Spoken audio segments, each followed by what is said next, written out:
नमस्ते। हमारे चारों तरफ, हमारे फोन में, हमारी कारों में, हर जगह कंप्यूटर हैं, है ना? पर कभी सोचा है कि ये जो जादुई बक्से हैं, ये असल में हैं क्या? चलिए, आज इसी टेक्नोलॉजी के दिल में झांक कर देखते हैं। तो कभी सोचा है कि जब हम स्क्रीन पर कुछ टैप करते हैं तो पर्दे के पीछे होता क्या है? ये कोई जादू नहीं है, नहीं।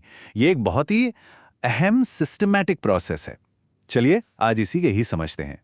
तो सवाल ये है कि आखिर ये कंप्यूटर है क्या? अच्छा, इसे ऐसे समझिए जैसे कोई बहुत ही आज्ञाकारी शेफ हो। हम उसे सामान देते हैं, मतलब डेटा, और एक रेसिपी देते हैं, मतलब निर्देश, और वो बिल्कुल वही बना कर दे देता है जो हमने मांगा था। और ये जो पूरी प्रक्रिया है ना, ये बस 4 सिंपल स्टेप्स में होती है। मान लीजिए हम एक फोटो एडिट कर रहे हैं। हमने माउस से क्लिक करके कोई कमांड दिया। ये हो गया इनपुट। फिर कंप्यूटर ने उस कमांड पर काम किया, मतलब उसे प्रोसेस किया।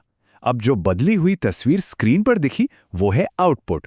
और आखिर में जब हमने उसे सेव किया, तो वो हो गया स्टोरेज।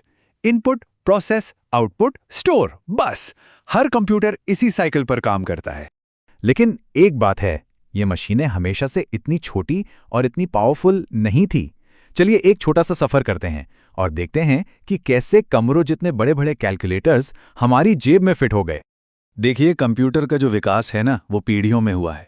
पहली पीढ़ी में तो वैक्यूम ट्यूब्स थे, जिनकी वजह से कंप्यूटर एक पूरे कमरे जितने बड़े होते थे और गर्मी तो इतनी पैदा करते थे कि पूछो मत। फिर आए ट्रांजिस्टर्स, जिन्होंने इन्हें छोटा और ज्यादा भरोसेमंद बनाया। इसके बाद तीसरी पीढ़ी में आए इंटीग्रेटेड सर्किट्स, और ये तो असली गेम चेंजर थे। हजारों ट्रांजिस्टर एक छोटी सी चिप में। चौथी पीढ़ी में माइक्रो प्रोसेसर ने तो कमाल ही कर दिया। पूरा का पूरा कंप्यूटर एक चिप पर आ गया, और यहीं से एप्पल और आईबीएम जैसे पर्सनल कंप्यूटर की शुरुआत हुई।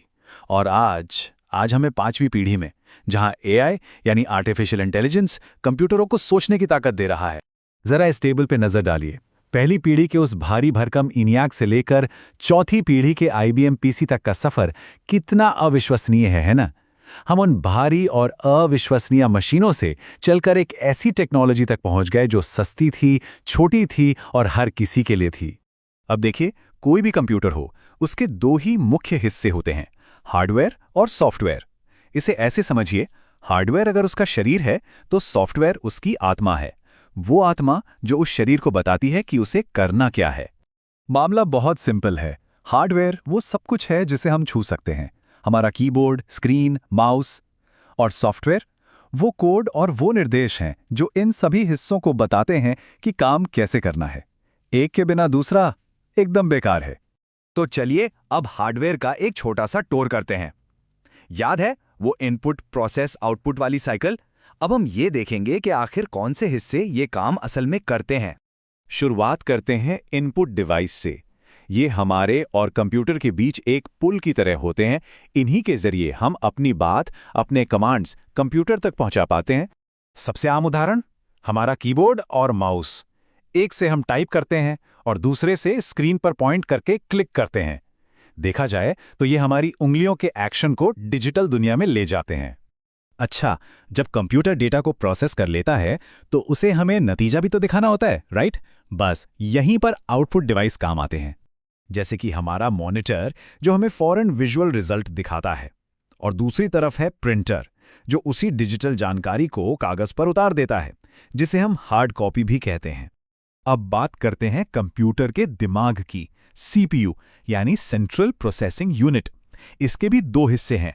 एक है कंट्रोल यूनिट, जो एक ट्रैफिक पुलिस वाले की तरह डेटा के आने जाने को मैनेज करता है। और दूसरा है अरिथमेटिक लॉजिक यूनिट या एएलयू, जो असल में एक सुपर फास्ट कैलकुलेटर है। सारा हिसाब किताब यही करता है। अब देखिए, जब सीपीयू काम कर रहा होता है तो उसे अपना डेटा और निर्देश कहीं पास में रखने की जरूरत होती है। यहीं पर काम आती है मेमोरी। ये कंप्यूटर की वर्किंग मेमोरी है, ठीक वैसे ही जैसे हम कोई फोन नंबर डायल करने से पहले उसे कुछ देर के लिए याद रखते हैं। मेमोरी भी 2 तरह की होती है, रैम और रोम। रैम को एक व्हाइट बोर्ड की तरह समझिए। हम उस पर काम करते हैं और जैसे ही काम खत्म हुआ या बिजली गई तो सब कुछ साफ। दूसरी तरफ रोम एक छपी हुई किताब की तरह है। इसमें कंप्यूटर्स को शुरू करने के जरूरी निर्देश लिखे होते हैं, जिन्हें न तो बदला जा सकता है, न ही मिटाया जा सकता। तो ठीक है, हमारे पास ये सारा पावरफुल हार्डवेयर तो है, लेकिन बिना निर्देशों के ये सिर्फ मेटल और प्लास्टिक का एक डिब्बा है। इसको जिंदगी देने का काम करता है सॉफ्टवेयर। सॉफ्टवेयर की भी दो किस्में हैं। पहला, सिस्टम सॉफ्टवेयर।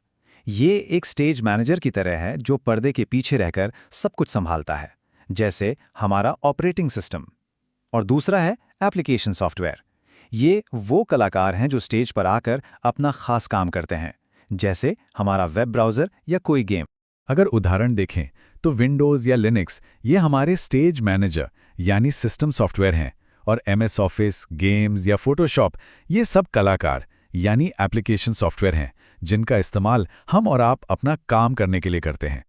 तो हार्डवेयर का शरीर और सॉफ्टवेयर की आत्मा, ये दोनों मिलकर आज की टेक्नोलॉजी की दुनिया बनाते हैं। लेकिन रुकिए, कहानी यहीं खत्म नहीं होती। तो सवाल है, आगे क्या?